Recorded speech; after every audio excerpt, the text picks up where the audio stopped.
Looks like CNN is closing down Casey Neistat's Beme News. Hey you, it's me, Curtis P. It's time for some coffee. Some interesting news coming out yesterday as Casey Neistat has announced CNN is shutting down Beme. Now, CNN bought the company back in 2016 for $25 million, and the company was to be turned into a daily independent online news show, hoping to appeal to a more younger audience. Casey Neistat even posting a video on his main channel yesterday to talk a little bit about this. Now, Beme currently employs about 22 people, and CNN does plan on employing most of them, but there are some people that will be losing their jobs. Overall, CNN plans to continue developing many of the tech products actually created by Beme, including an unreleased live news app called The Wire. Overall, we're just going to have to wait and see to see what CNN actually does with this Beme product. Like, is The Wire actually going to be released, or is it just something they're working on and then they're just going to shelve? Also, some interesting gossip around Casey Neistat and how involved he really was with Beme News, and if he could have maybe been a little bit more involved. So lots of stuff around there. I'm sure we'll hear more about that in the near future. But from that, let's jump into the quick news for the day. Starting with some Apple-related news here, it looks like the company is ramping up its self-driving car testing,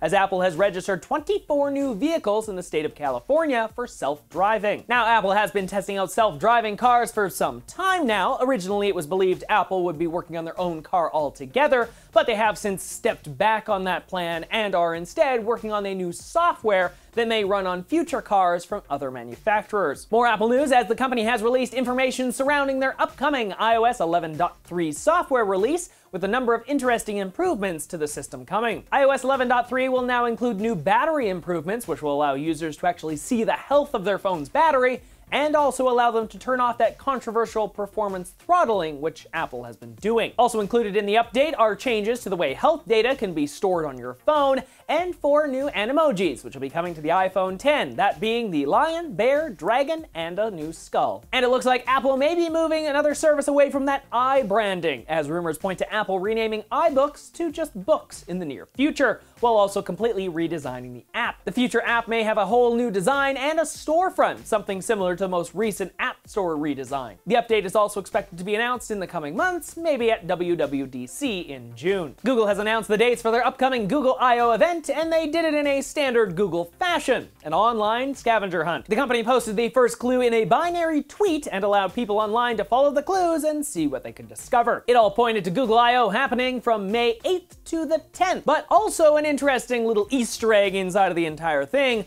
A cake located in one of the scenes clearly shows off a pineapple assortment on the top, maybe a name for an upcoming version of Android. But not to be outdone here, Samsung has announced the dates for their new Galaxy Unpacked to announce the new S9 smartphone. Happening on February 25th, the company will take to the stage at Mobile World Congress in Barcelona to announce the brand new phone. Now, not much is known right now, but the invite for the event does say the camera reimagined, which could be a big hint as to what we'll see. And that's just a few quick news stories for the day. Of course, to learn more about all of these topics or anything else I talk about on today's show, check out the description down below for links to all of today's stories, right down there. Next up, Apple is rumored to launch a brand new iPad Pro this year with slimmer bezels and Face ID. Now, new evidence of the tablet was uncovered inside of iOS 11.3 beta, and the code refers to the brand new iPad as the modern iPad. Now, just for a little bit of reference here, the iPhone X was referred to the modern iPhone. So you got the modern iPhone, and now you have the modern iPad. Maybe a similar look could be happening here. Now, of course, this could be a little bit of placeholder text, but it would make sense for the new iPad Pro to actually ditch the home button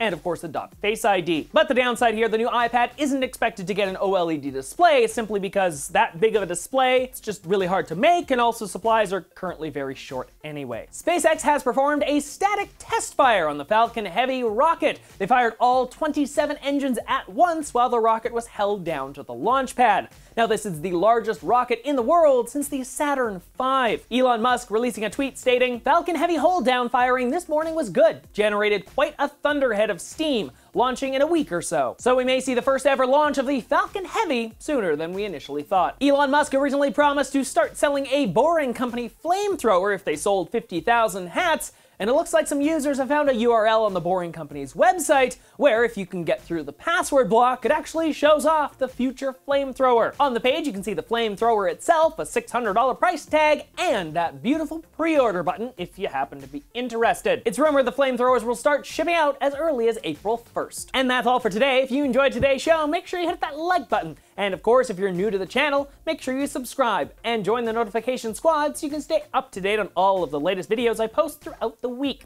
If you missed the show on Wednesday, you can click or tap right over there to check it out. And until Monday, everybody, I'm Curtis Paradis. Have an amazing day.